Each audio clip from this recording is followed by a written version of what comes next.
Assalamualaikum warahmatullahi wabarakatuh, sahabatku, saudaraku semua. Semoga selalu dalam kesehatan dan dalam kasih sayang Allah. Amin ya Allah.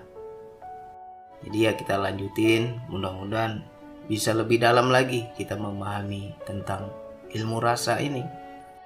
Sebelumnya saya berbagi hanya sebatas apa yang saya ketahui, sebatas apa yang saya pahami, dan itu semua dari pengalaman hidup ya. Tetapi di hari ini ya Allah menunjukkan lagi, diberitahu lagi, sehingga kita mendapatkan sebuah keyakinan. Ternyata ilmu rasa itu ada di Al-Quran. Nah, saya juga baru tahu ini, baru paham. Sebelumnya saya nggak pernah mengaji, nggak pernah mempelajari tentang ilmu rasa ini, bahwa ada di Al-Quran. Dan hari ini Allah tunjukkan ayatnya, yaitu di Quran surat Muhammad ayat 29 sama ayat 30 ya. Jadi coba nanti teman-teman buka Quran surat Muhammad ayat 29 dan 30. Di situ berbunyi, atau apakah orang-orang yang dalam hatinya ada penyakit mengira bahwa Allah tidak menampakkan kedengkian mereka. Itu ayat 29.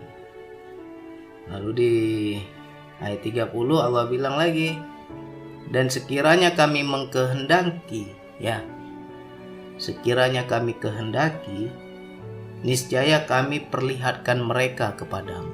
Jadi si A diperlihatkan Allah kepada si B. Ya, si B ini orang yang diberikan ilmu rasa, sehingga engkau benar-benar dapat mengenal mereka dengan tanda-tandanya. Berarti ini ilmu rasa ini semua ada tanda. Tapi tanda itu nggak bisa kita gambarkan ya. Dan engkau benar-benar akan mengenal mereka dari nada bicaranya. Nah, dari suara aja kita bisa tahu ya. Dan Allah mengetahui segala perbuatan kamu. Jadi nanti coba dihayati, direnungi, didalami, dikaji lagi lah Quran surat Muhammad tadi ya. Jadi ilmu rasa itu sebenarnya sejatinya ada di Al-Quran. Seperti apa bang ilmu rasa itu bang? Bagaimana bahwa kita mengetahui bahwa kita sudah memiliki ilmu rasa? Ilmu rasa ini ciri-cirinya ya. Ciri-ciri orang yang mendapatkan ilmu rasa, feelingnya kuat, perasaannya kuat. Dia akan mengetahui sesuatu di sebalik tabir yang orang lain gak tahu, dia jadi tahu karena dia sudah dikasih tanda sama Allah ya.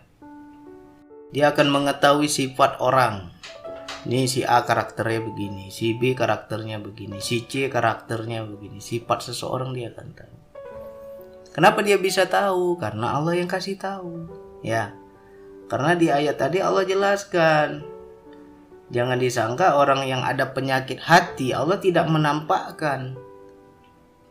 Jadi kalau orang-orang yang punya penyakit hati itu akan nampak. Cuman bagi orang-orang yang bisa melihat ya, nggak semua orang bisa nampak. Lalu apalagi? Bisa membaca pikiran orang ya. Sebelum orang itu menceritakan, sebelum orang itu mengungkapkan, dia bisa membaca pikiran orang. Wah, hebat kali bang. Emang ada bang ilmu begitu? Ada ya, ada ilmu begitu. Apalagi bisa mengetahui sebelum terjadi, karena dia sudah bisa membaca tanda-tanda ya. Bersyukurlah bagi orang-orang yang mendapatkan ilmu ini. Itu anugerah dari Allah. Tetapi yang namanya anugerah juga ada ujian ya. Jangan sampai kita awalnya Allah kasih anugerah, tapi karena kita terlena, masuklah bisikan-bisikan setan yang menjadi sesuatu yang gak baik ya. Apakah ilmu rasa ini bisa dipelajari bang? Gak bisa dipelajari. Ini anugerah. Yang namanya anugerah ya pemberian kepada orang-orang yang Allah kehendaki, nggak bisa dipelajari. Makanya kalau teman-teman cari guru, cari pembimbing yang bisa mengajarkan ilmu rasa, tertipu nanti. Kita bilang ilmu rasa, rupanya ilmu setan. Ya, hati-hati. Ini ilmu rasa ini langsung dari Allah. Jadi ada juga yang menanyakan kemarin, bagaimana Bang? Saya memiliki tanda-tanda yang seperti Bang Andi ceritakan. Mirip Bang. Saya cuma takut Bang. Ini benar dari Allah apakah ini dari setan? Nah ini yang harus kita jelaskan nih. Kita kaji lagi ya. Tandanya itu ilmu rasa dari Allah atau dari setan adalah di bisikan. Ya. Kalau yang betul-betul dari Allah ini, Allah memberitahu, kan di situ Allah bilang, niscaya jika kami perlihatkan, ya Allah bilang perlihatkan, kami kehendaki kepada mereka, engkau akan mengetahui. Ya. Di situ diperlihatkan. Ya. Jadi bukan hanya sekedar bisikan. Kalau yang dari Allah nampak jelas. Ya. Nggak ada lagi samar-samar, itu ada jelas dia, itu dari Allah. Yang kedua, Allah memberitahu juga tanpa huruf, tanpa suara, tanpa bisikan. Karena kalau segala sesuatu itu sudah bentuknya bisikan, itu setan. Mungkin teman-teman pernah mengalami di dalam kepala kayak ada yang bicara, disuruh ini, disuruh itu namanya bisikan. Kalau ada suara, ya. Tapi kalau dia nggak ada suara, tapi kita tiba-tiba paham aja, ngerti aja, itu dari Allah. Jadi untuk membedakan ini dari Allah kah atau dari setan, tergantung bisikan. Kalau bisikan berarti bukan dari Allah. Ya, itu tanda yang pertama. Lalu tanda-tanda yang kedua, tandanya adalah arahnya baik atau buruk. Nah, itu dia. Ketika kita diberitahu, ketika kita diperlihatkan, ketika kita bisa mengetahui sesuatu di sebalik tabir, arahnya menuju baik apa menuju buruk. Kalau arahnya baik, itu dari Allah. Ya. Tapi kalau arahnya menjadi buruk, itu dari setan. Bisa jadi dari jin, ya. Apalagi bentuknya bisikan. Jadi saya kasih contoh yang baik dan yang buruk ya. Kalau bisa mengetahui sifat seseorang, misalnya begini, kita mengetahui sifat si A begini, si B begitu, akhirnya kita menjaga diri, ya, kita menjaga diri, kita, oh ini bagus saya temani, oh ini bagus saya dekati, akhirnya kita karena sudah membaca kita dekati, dan ketika kita dekati benar bagus, ya. Nah, ketika yang buruk ini kita jauhi, benar terjadi juga bagus. Ya, kita nggak jadi berantem, kita nggak jadi selisih paham, karena kita sudah menghindar duluan. Kan itu baik. Ya. Apalagi bisa membaca pikiran orang. Nah, bisa membaca pikiran orang ini bukan berarti kita membuka aib orang. Ya. Misalkan kita, ya biasanya ini yang didapatkan atau diketahui ini adalah bagi para kiai ya, para ulama, para ahli zikir, itu dia bisa mengetahui, bisa membaca pikiran orang. Makanya kita sering dulu kalau kita datangi kiai-kiai sepuh kita belum cerita dia udah paham itu. Oh kamu begini ya masalahnya, kamu begitu ya masalahnya, dia udah paham. Belum lagi kita cerita, tapi dia duluan udah cerita. Berarti udah tembus itu kan. Dia bisa membaca pikiran kita. Tetapi ya baik, dengan dia mengetahui isi yang terdalam, ibarat kan manusia ini bisa bohong. Mungkin yang kita dapatkan, yang kita alami A, tapi kita nggak mau terus terang. Terkadang kita bertanya, kita minta solusi, kita minta nasihat, tapi kita nggak mau buka ini semua karena kita menganggap ini aib. Akhirnya kurang jelas kita menceritakan, ya. Tapi karena sosok kiai ini sudah paham ilmu rasa ini, kamu nggak usah cerita juga dia udah tahu. Oh ini obat yang pas untuk kamu. oh ini jawaban yang cocok untuk kamu. Akhirnya dia memberi jawaban ya pas. Jadi jangan heran kalau kadang kita minta nasihat dikasih kopi pahit. Ya kan? Saya nanyanya abang, tapi guru itu nggak jawab seperti yang saya tanya. Pertanyaan saya nggak dijawab, malah saya dikasih kopi pahit. Berarti guru tersebut sudah bisa membaca. Ya, baik nggak itu? Baik. Jadi dia membaca untuk memberi obat yang pas. Dia membaca untuk memberi jawaban yang kamu butuhkan. Yang seperti itu baik. Tapi kalau kita jumpai seseorang, kita nggak ada niat nanya, kita nggak ada menceritakan aib kita, dia buka, itu jelas bisikan dari setan. Karena niat dia ingin mempermalukan kita. Ya.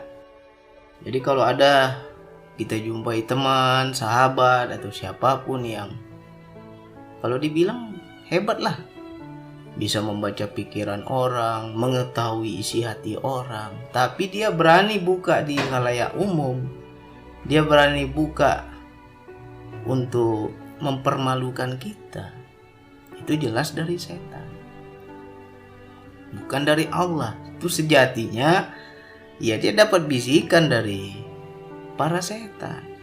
Ya, si fulan begini, si fulan begitu. Makanya hati-hati kita. Terkadang belum tentu benar apa yang dia ceritakan. Ya, istilahnya nebak-nebak aja itu. Ya kan? Nah, jadi hati-hati. Makanya banyak juga itu para dukun, kalau kita sudah datang, wah kamu begini, kamu begitu, yang buat kamu begini, yang buat kamu begitu. Kok bisa tahu dia? Setan semua itu. Ya. Beda kalau kita datang ke alim ulama, ke kiai yang betul-betul kiai. Jangan kiai yang bertopeng dukun ya. Banyak sekarang. Kita lihat kiai padahal dukun juga. Kalau yang betul-betul kiai tidak pernah menceritakan yang buruk-buruk. Walaupun dia akan mengetahui kalau aku ceritakan pasti si fulan ini sakit hati nanti. Pasti si fulan ini jadi tambah dendam nanti. Misalkan dia tahu nih, oh yang buat si A, yang mencelakai kamu si A, dia akan tutup rapat-rapat. Dia nggak akan menceritakan, walaupun dia sudah tahu. Tapi kalau kita mendatangi seseorang, kita tanya, kenapa aku sakit? Siapa yang buat saya? Oh yang buat kamu si fulan. Jelas itu dukun, walaupun tampangnya kiai. Jadi hati-hati. Ya, karena dia nggak baik yang dia lihat. Tapi untuk jadi mudarat. Semakin nampak, semakin terlihat jadi mudarat. Ya, jadi keburukan. Timbul di hati kita tambah sakit hati, tambah dendam. Karena ditunjukkan orang yang mencelakai kita. Ya. Jadi disinilah bedanya ilmu rasa yang betul-betul dari Allah dengan yang dari setan. Ya. Kalau yang dari Allah yang baik-baik aja. Ya contoh begini. Bisa membaca pikiran orang ya. Coba nanti bagi teman-teman yang sudah memiliki ilmu ini, sering-sering explore, latih pada orang-orang terdekat. Contohnya kepada istri. Kalau kita memang peka ya, kepada istri. Coba baca, coba perhatikan, coba lihat tanda-tandanya. Istriku maunya apa sih? Apa sih yang ada di pikirannya sekarang? Apa sih yang ada di hatinya? Dia pendam tapi dia belum berani ngomong. Bisa gak kita tembus itu? Kalau kita bisa tembus, rumah tangga kita pasti tambah bagus, tambah rukun, damai. Ya. Ya contohnya aja, misalkan istri hendak jalan-jalan. Kepingin dia sore ini jalan-jalan. Bagi suami yang nggak peka, nggak paham, ya dia nggak akan ngerti keinginan istrinya kalau dia nggak bisa baca. Tapi bagi suami yang punya ilmu rasa, istrinya nggak usah ngomong. Langsung tiba-tiba dia mandi, dia bersih-bersih, dia siap-siap, rapi-rapi. Langsung dia ajak, dia duluan yang ngajak, bukan istrinya yang ngajak, dia duluan yang ngajak. Ayo kita jalan-jalan sore. Si istri ini terkejut, kaget, senang kok bisa pas, kok bisa sama. Padahal aku sebelumnya hendak ngajak duluan, tapi duluan suaminya yang ngajak. Itu tandanya si suami sudah memiliki ilmu rasa. Dia paham isi hati istrinya. Itu baik nggak kira-kira? Pasti baik. Ya, walaupun si suaminya sibuk, banyak pekerjaan, banyak kesibukan, ya dia tinggalkan dulu lah sebentar. Aku hendak menyenangi hati istriku. Bukankah menyenangi hati istri itu ibadah? Ya kan? Nah, akhirnya dia singkirkan pekerjaannya karena dia sudah membaca kehendak dan keinginan istrinya. Pikiran istrinya udah terbaca, udah tembus sama dia. Nah, akhirnya dia duluan mengajak, ayo kita kesini aja, ya kan? Nah, atau itu dari segi mau pergi itu jalan-jalan. Nah, ketika di luar terbaca lagi, si suami misalkan ingin makan ayam penyet, ya, ingin makan ayam penyet. Sedangkan si istri inginnya makan bakso, kan nggak ketemu itu. Warung ayam penyet sama warung bakso kan beda, nggak sama. Kecuali kalau kita satu mau ayam penyet, satu lagi mau makan nasi goreng. Di satu tempat itu bisa, ya kan? Karena di tempat ayam penyet itu bisa kita pesan nasi goreng. Tapi bakso nggak ada, kan berbeda itu. Jadi karena si suami ini sudah terbaca keinginan istrinya bakso, lalu dia bertanya, kita makan di mana nih sayang? Makan bakso aja yuk. Istrinya kaget lagi. Ya udah ayo, pas kali karena istrinya ingin makan bakso. Jadi si suami ini dia mengajak makan bakso karena bukan karena dia ingin, tapi karena dia sudah membaca pikiran istrinya. Kira-kira rumah tangga rukun nggak? Damai nggak kalau sudah dapat ilmu ini? Pasti bagus, damai. Ya. Jadi banyak kebaikan kalau yang memang benar dari Allah. Kalau yang dari setan ya buruk aja, banyak mudarat. Itu bedanya. Jadi jangan dicari-cari, jangan diminta-minta, jangan kita ingin aku pingin dapat bang ilmu seperti itu, nggak bisa. Wilayah ini anugerah, yang namanya anugerah ya jangan diminta-minta. Orang mendapatkan anugerah itu bukan karena permintaan, tapi karena bentuk kasih sayang Allah. Ya, jadi saya menjelaskan ini bukan memberi ilmu, dan saya juga nggak bisa mengajari, karena ini ilmu yang dari Allah. Saya hanya bisa memberi pengetahuan, ya. Jadi kalau pengetahuan itu hanya teori saja. Ilmu yang sesungguhnya kapan bang? Nanti dari Allah langsung. Ya. Nah, cuman saya memberikan sedikit mudah-mudahan, tapi saya nggak bisa bilang ini pasti. Ini hanya menurut prasangka saya saja. Kalau ingin mendapatkan ilmu ini, jaga kebersihan hati. Ya, bukan soal ibadah. Banyak orang ibadah rajin, sholat rajin, zikir rajin, sedekah rajin, tapi hatinya busuk, nggak akan dapat ilmu ini. Tapi kalau hatinya bersih, insya Allah kepekaan rasa, ilmu rasa itu akan Allah anugerahkan kepada kita. Ya, sekarang perbaiki hubungan kedekatan kita kepada Allah. Ada di hadis yang lain, saya juga kurang hafal hadisnya. Allah bilang, ketika aku mencintai seorang hambaku, maka tangannya menjadi tanganku, penglihatannya menjadi penglihatanku, kakinya menjadi kakiku, geraknya menjadi gerakku. Wih, dahsyat nggak itu kira-kira? Jadi disinilah ketika orang sudah mendapatkan ilmu rasa, pandangannya pandangan Allah. Dia melihat dengan kacamata Allah, sehingga segala sesuatu yang disembunyikan tembus. Ya, tapi itu rata-rata untuk kebaikan. Tapi kalau kita mendapatkan ilmu rasa ini, tapi banyak mudaratnya. Orang kok sakit hati terus sama kita karena kita buka-buka aib orang, kita buka-buka rahasia orang. Nah, itu jelas setan itu. Ya, bisikan setan itu. Karena setan juga bisa mencuri kabar langit, sesuatu yang belum terjadi. Kenapa bisa tahu? Bisa jadi para setan mencuri kabar langit. Ya. Tapi kalau kita tidak pernah terlintas sedikit pun, tidak pernah mengetahui sedikit pun, tidak pernah kepikiran sedikit pun, tiba-tiba paham aja. Itulah ilmu rasa yang dari Allah. Pandangannya pandangan Allah, geraknya gerak Allah, ya kan? Lisannya lisan Allah, kakinya kaki Allah. Maknanya kemana dia melangkah ya sudah dalam bentuk kehendak Allah. Sehingga dia selalu tertuntun, dia selalu diarahkan pada kebenaran. Ya. Jadi ini hanya sebagai apa ya? Saya nggak bisa bilang ini juga. Kalau saya udah jaga hati saya, apakah benar dapat bang ya? Saya nggak jamin. Tapi menurut saya, ini hanya menurut saya. Menurut saya hilangkan penyakit hati, iri dengki, amarah, ya.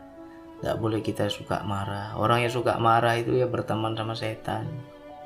Berarti banyak kali setan di badan kita itu. Ya, sulit untuk mendapatkan ilmu ini. Jadi orang yang bersih hatinya nggak pernah iri dengki, nggak pernah menghasut orang, nggak suka mengurusi urusan orang.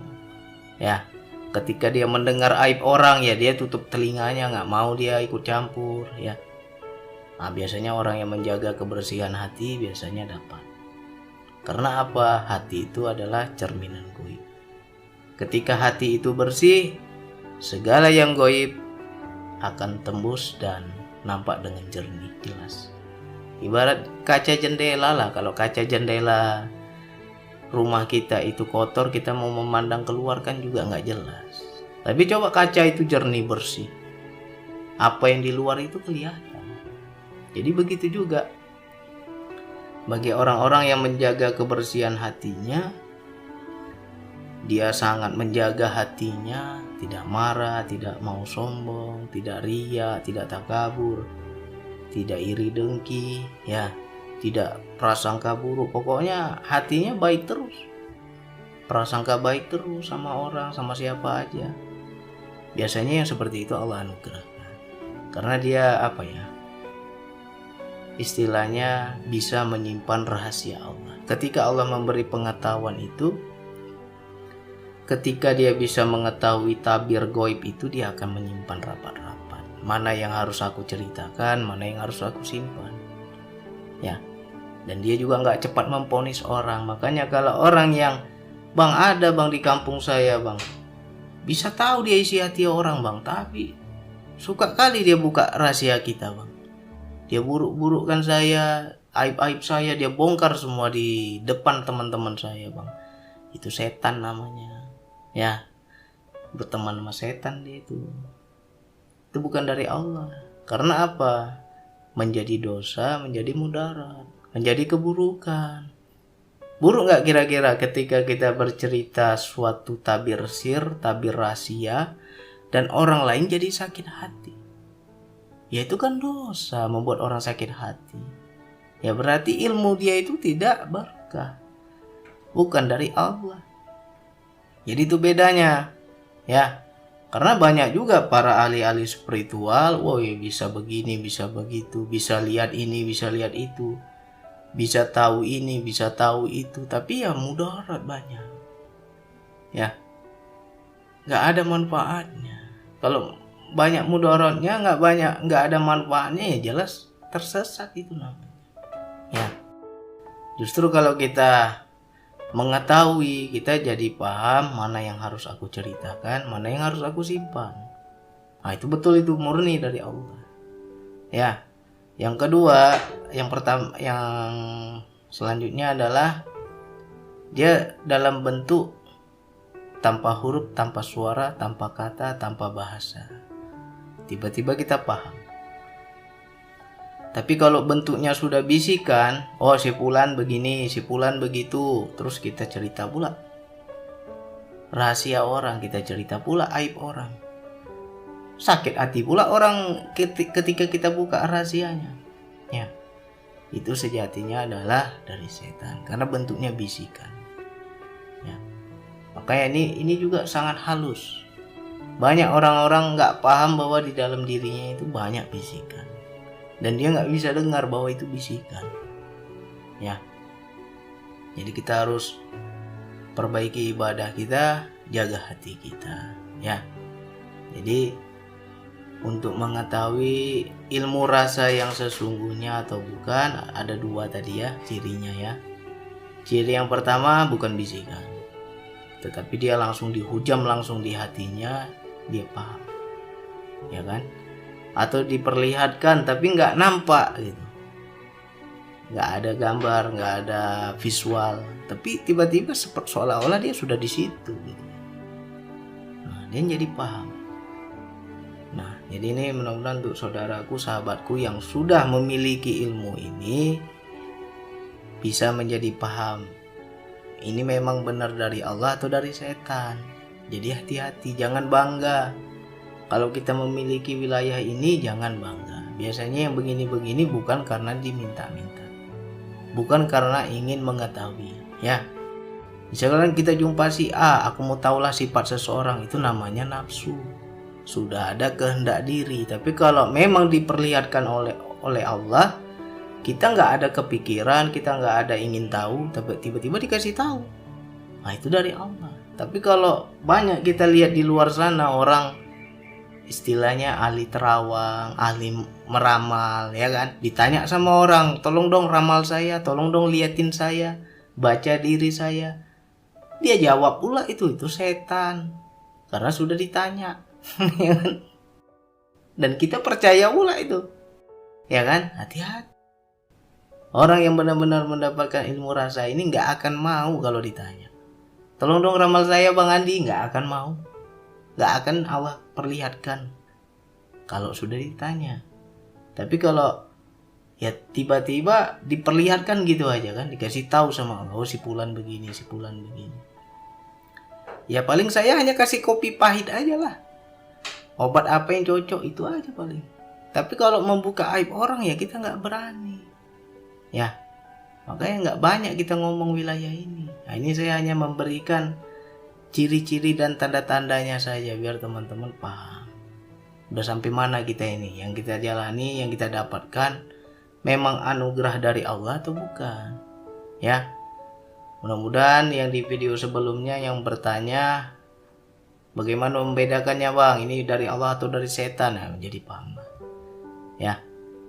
Nah, itu yang bisa saya sampaikan. Wassalamualaikum warahmatullahi wabarakatuh.